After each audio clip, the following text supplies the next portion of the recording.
It's called Our Boys. They told us our men would be heroes, that they would change the world, becoming saviours to the violated systems of Hussein's regimes and dictatorial systems, but our men were not men. Merely brainwashed boys seeking eternal glory under Iraqi suns which burned their futures into dust. Our boys, who were not supposed to be there, entered into a war zone they might never return from. As our leaders ignored democracy for taking too long, they sent our boys to early graves. Their blood spilt on desert floors, deserted in the past like memories you wish you could forget. We won't forget. We will never forget them, the boys that gave their lives in their attempts to be men. Families still shed tears over corpses unrecovered, with dirt residing where their eyes used to shine, buried in lies repeated over years in the hopes that each repetition replaced more truth in them. They were wrong.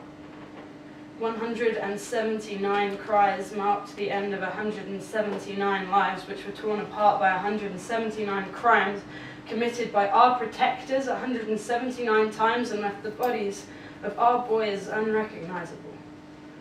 Corporal Stephen Albert, 35. Sergeant Stuart Gray, 31. Private Leon Spicer, 26. Private Adam Morris, just 19. Second Lieutenant Joanna York Dyer, 24. Lance Corporal David Wilson, 27. Private Ryan Rathel, 21. Was the last to say goodbye before closing his eyes to this 6-year-long night, firing his own brass into his morphine-induced mind. Is this freedom?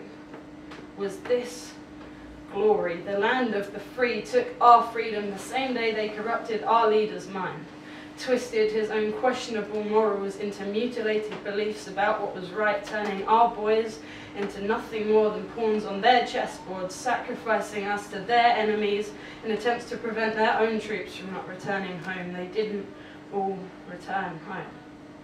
Our boys were blinded by false hope, not realizing they were becoming the very thing they were fighting against: slaves, to a dictatorial system disguised as a democracy by a voting system laced with loopholes. Sir John tells us Blair joined the invasion too early, before the peaceful options for disarmament had been exhausted, before the circumstances had even required it, before our boys knew the truth, before we knew the truth. A liar, a cheat, a dictator. 179 deaths rest on his conscience. I hope he knows he murdered them, shipping them off like cattle to a slaughterhouse, forgetting his role as protector. I wish he could not sleep anymore, but I know that he dreams peacefully, his mind clear, his troubles fading away with the rotting flesh of the boys he thrust into their deaths. He will never take the blame for his actions.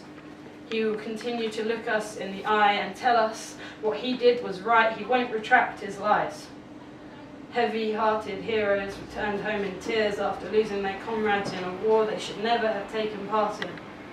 The injuries they sustained were more than mere bruises or loss of limb, for loss of mind was a more common diagnosis. Sleep-deprived from machine gun shells firing in their ears for years after they hung up their rifles. Our boys will forever be tormented by their service. Our boys will forever be tainted, but I don't blame them.